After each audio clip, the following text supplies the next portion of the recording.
Hello everyone, welcome to our channel. इस video में देखेंगे कक्षा 8 के विषय अर्धवार्षिक परीक्षा प्रश्न पत्र को।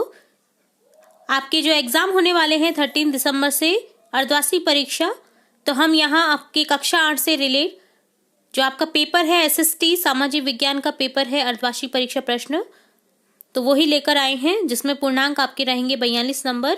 तो यहाँ हम वही पेपर लेके आए हैं जो कि आपको एग्जाम पेपर में मिलने वाला है। तो उस पेपर का संपूर्ण जो स्टार्टिंग से लेके एंड तक के सभी क्वेश्चन के आंसर्स भी इसी पेपर में लेके आए हैं। तो आपको इनको याद कर लेना है, रट लेना है, समझ लेना है अच्छे से, ताकि आपको जो पूर्णांक है 42 में से 42 अंक प्राप्त हो। ठीक है, चलिए फटाफट से बिना देरी किए स्टार्ट करेंगे फर्स्ट क्वेश्चन से। फर्स्ट क्वेश्चन आपको मिलने वाला है, भारत का प्रथम गवर्नर जनरल था। तो कौन था भारत का प्रथम गवर्नर जनरल? Warren Hastings. यहाँ ऑप्शन बी को करेक्ट कर देंगे। सेकंड है, महाराजा रणजीत सिंह कहाँ के राजा थे? आंसर लिखेंगे महाराजा रणजीत सिंह थे पंजाब के। ऑप्शन डी को करेक्ट कर देंगे। थर्ड है, चंपारण आंदोलन की शुरुआत कहाँ हुई थी, मतलब कब हुई थी? तो यहाँ आंसर लिखेंगे 1917 में। ऑप्शन ए को करेक्ट कर देंगे।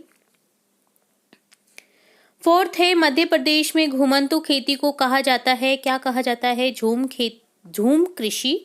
तो यहाँ ऑप्शन ए को करेक्ट कर देंगे। फिफ्थ है, भारतीय संविधान का जनक किसे कहा जाता है? भारतीय संविधान का जनक कहा जाता है डॉक्टर BR अम्बेडकर को। ऑप्शन सी को करेक्ट कर देंगे।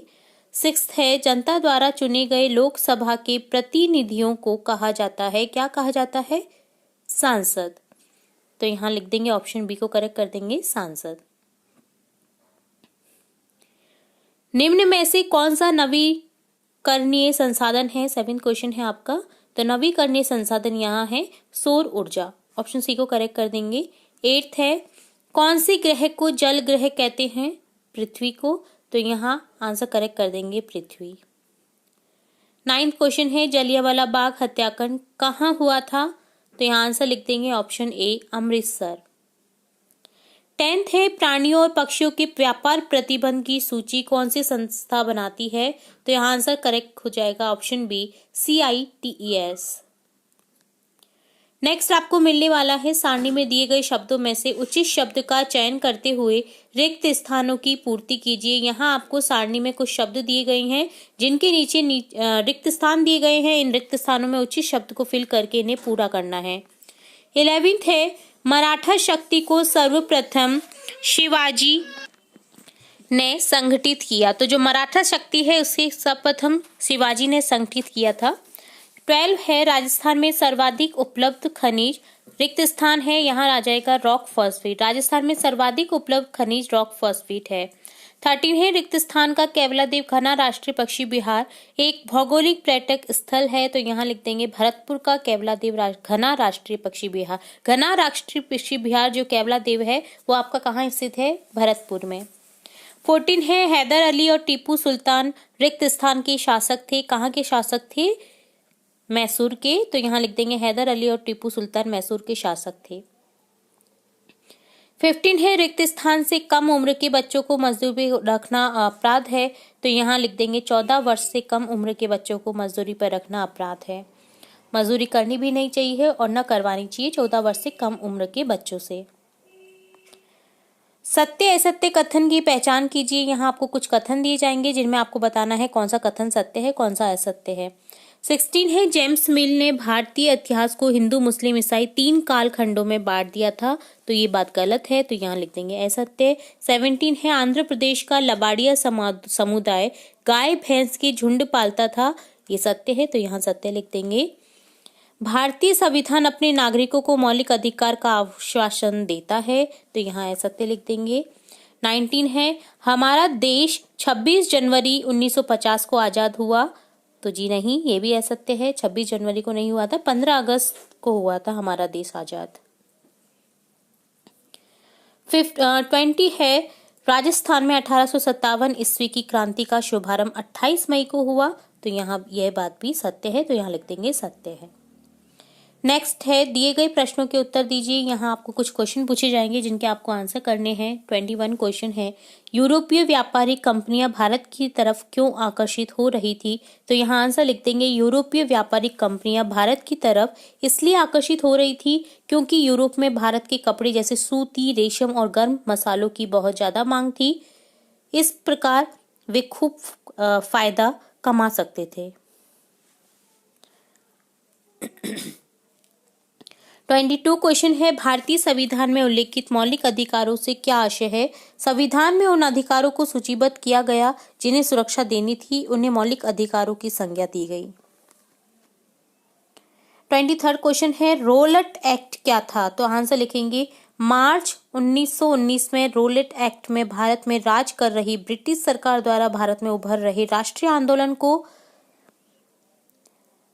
कम करने के उद्देश्य से ये कानून बनाया गया, खत्म करने के, ठीक है, जो राष्ट्रीय आंदोलन चल रहे थे उन्हें खत्म करने के उद्देश्य से ये कानून बनाया गया था। 24वां प्रश्न है। राजस्थान में 1857 ईस्वी की क्रांति के क्या कारण रहे थे? तो यहाँ आंसर लिख देंगे अंग्रेजों ने पुराने जमींदारों की जमीनें और अधिकार छीन लिए, भारतीय सैनिकों को गाय और सुअर की चर्बी लगे कारतूसों का उपयोग करने को बाध्य करना, लॉर्ड डलहौजी की राज्य विलय की नीतियां। 25 क्वेश्चन है। राजस्थान एकीकरण से पूर्व किन्हीं 4 प्रमुख रियासतों के नाम लिखिए। तो यहाँ राजस्थान का जब एकीकरण हो रहा था उससे पहले की जो रियासतें थे 4 प्रमुख, वो थी जयपुर, जोधपुर, उदयपुर, भरतपुर।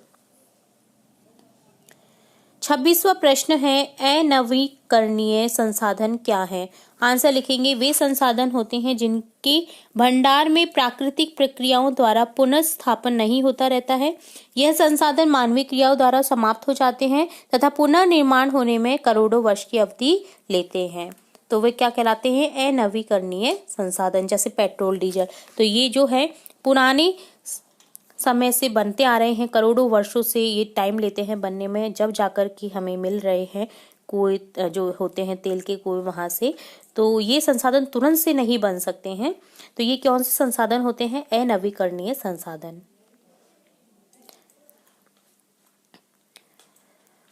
नेक्स्ट 27 क्वेश्चन है। संसाधन से आपका क्या अभिप्राय है? मानव निर्मित संसाधन से आप क्या समझते हैं? संसाधन एक ऐसा स्रोत है जिसका उपयोग मनुष्य अपनी इच्छाओं की पूर्ति के लिए करता है। हमारे पर्यावरण में उपलब्ध हर वस्तु संसाधन कहलाती है। मानव निर्मित संसाधन, जैसे द्वारा निर्मित संसाधनों को मानव निर्मित संसाधन कहते हैं। इन संसाधनों का एक बार उपयोग करने के उपरांत दोबारा उपयोग नहीं लिया जा सकता, जैसे कोयला, खनिज, तेल, लकड़ी आदि इसके उदाहरण हैं। और लास्ट क्वेश्चन आपको मिलने वाला है आपके पेपर में। भूस्खलन किसे कहते हैं? इससे रोकने की प्रविधियों को स्पष्ट कीजिए। तो यहाँ आपको अच्छे से लिखना है इसका आंसर। भूस्खलन चट्टानों, मिट्टी अथवा मलबे के ऐसे ढेर जो स्वयं अपने भार के जोर से पहाड़ियों की ढलानों अथवा नदियों के किनारे पर आ जाते हैं, भूस्खलन कहलाता है। रोकने की प्रविधियों में लिखेंगे वृक्षारोपण करना, वनों की कटाई को रोकना, भूमि के उपयोगों के नियमों को मजबूत करके भूमि को कमजोर होने से बचाना, तीव्र ढलानों की अपेक्षा समतल भूमि पर कृषि करना, स्थानांतरित कृषि की अपेक्षा स्थायी एवं सीढ़ीनुमा कृषि प्रणाली को अपनाना।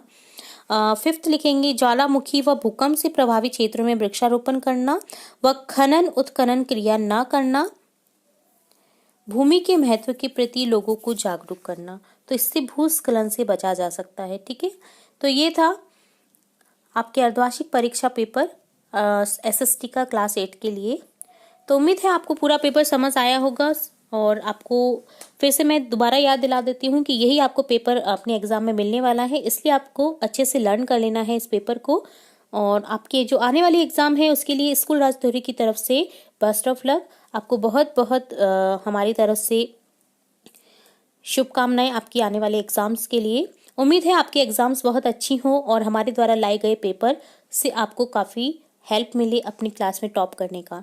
तो हम चाहते हैं कि आप अपनी क्लास में टॉप करें और हमारे कमेंट बॉक्स में आकर कमेंट करें कि आपने कितने पूर्णांक हासिल किए अपने प्रत्येक विषय में। हमें खुशी रहेगी अगर आप अपनी क्लास में टॉप करेंगे। तो इसी तरह हम आपकी कक्षा से रिलेटेड और भी इम्पोर्टेंट वीडियोज़ लाते रहेंगे। तो जुड़े रहिए हमारे चैनल के साथ। वीडियो को पूरा देखने के लिए धन्यवाद।